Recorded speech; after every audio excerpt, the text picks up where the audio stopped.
Assalamualaikum warahmatullahi wabarakatuh. Alhamdulillahirabbil alamin. Kita bisa bertemu kembali dengan tidak tatap muka. Semoga kalian yang ada di rumah dalam keadaan sehat walafiat. Eh, untuk pelajaran fikih, tolong buka halaman 4. Kita mempelajari mulai semester genap, yaitu tentang bab kepemilikan dan akad. Dalam halaman 4, di situ ada peta konsep. Peta konsep di situ ada beberapa keterangan tentang kepemilikan. Yang pertama ada pengertian kepemilikan. Yang kedua ada sebab-sebab kepemilikan. Berarti kalau yang pertama tadi pengertian berarti arti dari kepemilikan. Yang kedua di situ ada sebab kepemilikan. Sebab kepemilikan di sini berarti artinya kalian memiliki sesuatu itu karena sebab apa saja. Itu nanti keterangannya ada di halaman 6. Selanjutnya ada macam kepemilikan. Macam kepemilikan nanti ada kepemilikan penuh, materi dan manfaat. Dan yang keempat di sini ada ihyaul mawad.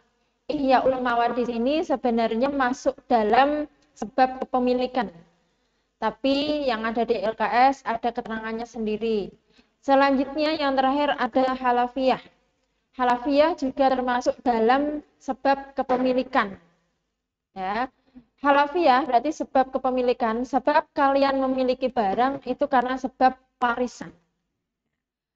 Tolong ditambahi yang ada di peta konsep tersebut.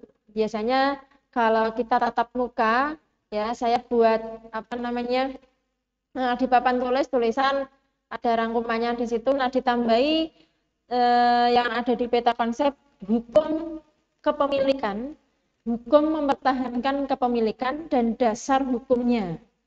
Jadi nanti ada 7 materi yang ada di kepemilikan. Selanjutnya kalian lihat di halaman 5 ya. Kalian lihat di halaman 5, di situ yang pertama ada pengertian kepemilikan. Pengertian kepemilikan di sini adalah sesuatu yang berada dalam kekuasaannya. Sesuatu yang berada dalam kekuasaannya. Sesuatu di sini berarti bisa berupa barang. Ya, yang berada dalam kekuasaannya, berarti kekuasaannya di sini milik orang. Berarti kalau sudah kuasa, berarti sudah hak milik orang tersebut. Makanya di sini arti dari kepemilikan adalah sesuatu yang berada dalam kekuasaannya. Sesuatu berarti bisa diartikan barang yang berada dalam kekuasaannya, berarti barang tersebut sudah hak milik orang tersebut. Kalau sudah hak milik, berarti ya kuasa sudah ada di tangan orang tersebut. Itu kepemilikan. Lanjut halaman 6. Kita buka halaman 6, menerangkan tentang hukum kepemilikan dan dasar hukumnya dulu. Hukum kepemilikan ya adalah wajib. Maksudnya mempertahankan hak milik. Itu hukumnya wajib. Hak milik berarti ya barang tersebut memang milik kita, tidak milik orang lain. Berarti kalau barang itu milik kita, itu memang wajib kita pertahankan. Makanya mempertahankan hak milik atau hukum kepemilikan hukumnya wajib. Kita bisa menghukumi wajib, harus ada dasarnya. Dasar hukumnya. Nah, dasar hukumnya masih ada di halaman 6 yang paling bawah. Di situ ada hadis riwayat Bukhari, ya. Bismillahirrahmanirrahim. Mangqutila duna malihi fahuwa syahid. Siapa yang mempertahankan hak milik, ya, siapa yang mempertahankan hartanya, harta miliknya, ya, ia dikatakan syahid. Nah, itu salah satu dari dasar hukumnya. Mangku tiladuna malihi fahuwa syahid. Jadi ada beberapa orang yang dikatakan mati syahid yang ada di hadis riwayat Bukhari tersebut. Wa man qutila duna damihi fahuwa syahid. Siapa yang mempertahankan darahnya dikatakan syahid. Selanjutnya, Wa man qutila duna dinihi fahuwa syahid. Siapa yang mempertahankan agamanya, dia juga dikatakan syahid. Contohnya perang. Ya. Terus wa man qutila duna ahlihi fahuwa syahid. Siapa yang mempertahankan keluarganya, maka dia juga dikatakan syahid.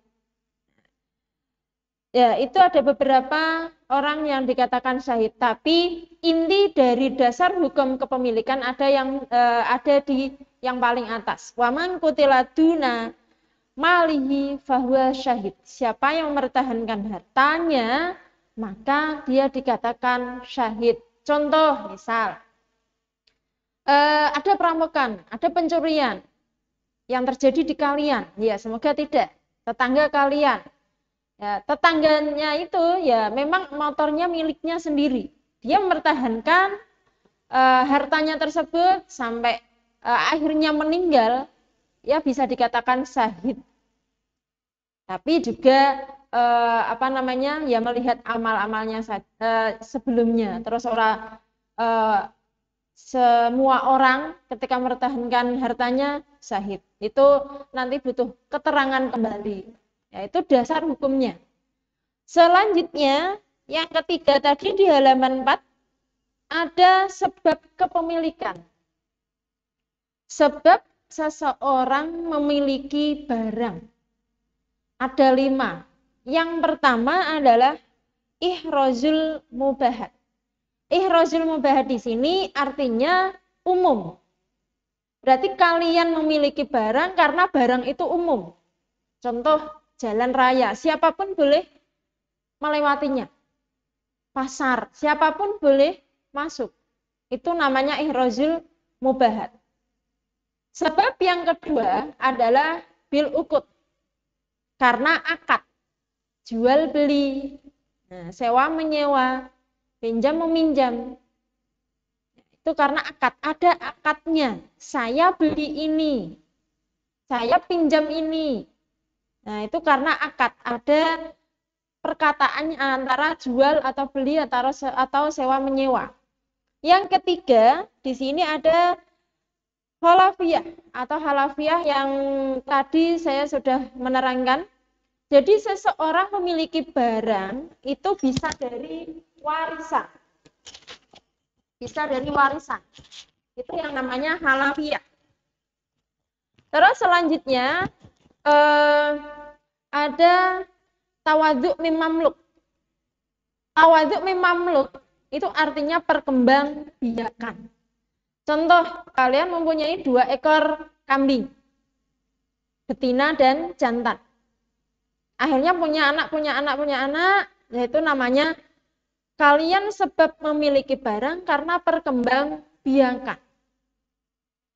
Yang kelima, minta maaf untuk yang ada di LKS itu hanya 4, nanti tolong ditambahi. Yang kelima adalah ihyaul mawat. Ihyaul mawat sebab memiliki barang karena ada lahan baru yang tidak dipergunakan. Itu ihyaul mawat.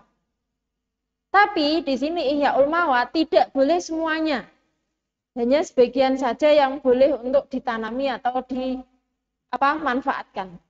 Jadi sebab kalian memiliki barang itu ada 5. Yang pertama ihrozul mubahat, berarti barangnya itu umum. Yang kedua ada al-uqud, berarti karena akad, adanya akad, contohnya jual beli. Yang ketiga halafiyah, kalian memiliki barang karena warisan. Dapat warisan dari orang tua, dapat warisan dari kakak, dapat warisan dari nenek. Kalian bisa memiliki barang tersebut karena warisan. Yang keempat, ada tawadhu mim mamluk. Karena perkembangbiakan. Jadi, yang saya contohkan tadi, punya kambing atau ayam, jantan dan betina, punya anak-anak. Nah, itu kalian awalnya punya 2, akhirnya punya banyak. Itu namanya kepemilikan tawadhu mim mamluk karena perkembangbiakan. Terus yang kelima yang saya suruh nambahi adalah ihyaul mawat, membuka lahan baru. Jadi ada tanah yang tidak dipergunakan, kalian boleh untuk menanaminya. Itu namanya ihyaul mawat. Kalau di sini biasanya ada yang namanya pukruan. Pukruan kui boleh ditanami tapi tidak boleh dimiliki. Tuh, sebab kepemilikan. Lanjut, sekarang macam kepemilikan. Macam kepemilikan ada di halaman 7. Ada 3 macam kepemilikan. Yang pertama, kepemilikan penuh. Miktam. Yang kedua, dan yang ketiga, namanya miknakisos. Yang kedua adalah kepemilikan materi. Yang ketiga adalah kepemilikan manfaat. Yang pertama, kepemilikan penuh. Dalam bahasa Arabnya namanya miktam. Milkun tam. Ya. Kepemilikan penuh di sini adalah sepenuhnya barang tersebut milik kalian. Penuh. Itu namanya kepemilikan penuh. Kalian mau apakan terserah. Karena itu 100% barang milik kalian. Yang kedua, ada kepemilikan materi. Kepemilikan materi, kalian hanya bisa memanfaatkan materinya saja. Contoh, kalian punya kontrakan. Nah, rumah kontrakan dikontrakke. Kalian tidak berhak menempati. Karena rumah tersebut kamu kontrakkan ke orang lain membayar kontrakan. Nah, itu kamu hanya bisa memanfaatkan materinya saja atau uang dari kontrakan tersebut. Itu namanya kepemilikan materi. Atau yang dalam bahasa Arab namanya miknakisos. Yang terakhir ada miknakisos, kepemilikan manfaat. Jadi kebalikan dari kepemilikan materi. Kepemilikan manfaat berarti kalian yang menyewa rumah. Kalian hanya bisa memanfaatkannya saja, tidak boleh menjual, tidak boleh merusak, apalagi menyewakan ke orang lain. Karena kalian hanya berhak menyewa saja, memanfaatkannya saja. Nah, itu beberapa macam dari kepemilikan. Kepemilikan penuh, materi, manfaat. Penuh berarti sepenuhnya milik kalian. Materi berarti kalian hanya bisa memanfaatkan materinya saja, manfaat hanya bisa memanfaatkan barangnya saja. Nah, tambahan di sini ada macam kepemilikan menurut Dr. Husain Abdullah. Ada 3, kepemilikan pribadi, kepemilikan publik, dan kepemilikan negara. Kepemilikan pribadi berarti di sini individu. Publik berarti umum, contoh tempat olahraga. Kepemilikan negara, ya gedung sekolah. Itu ada tambahan dari Dr. Husain Abdullah.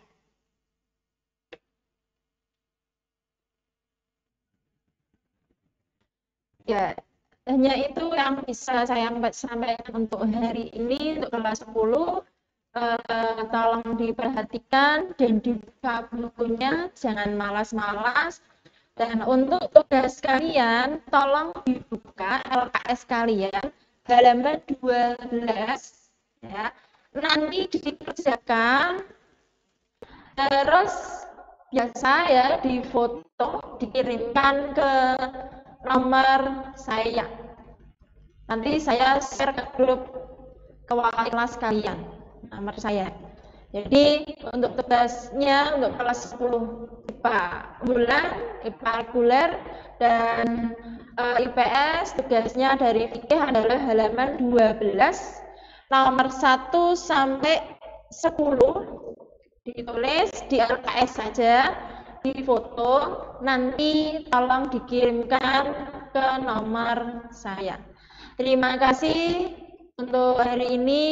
Semoga kita semua dalam lindungan Allah, diberi kesehatan semuanya, diberi panjang umur. Sekian, terima kasih. Mohon maaf. Wassalamualaikum warahmatullahi wabarakatuh.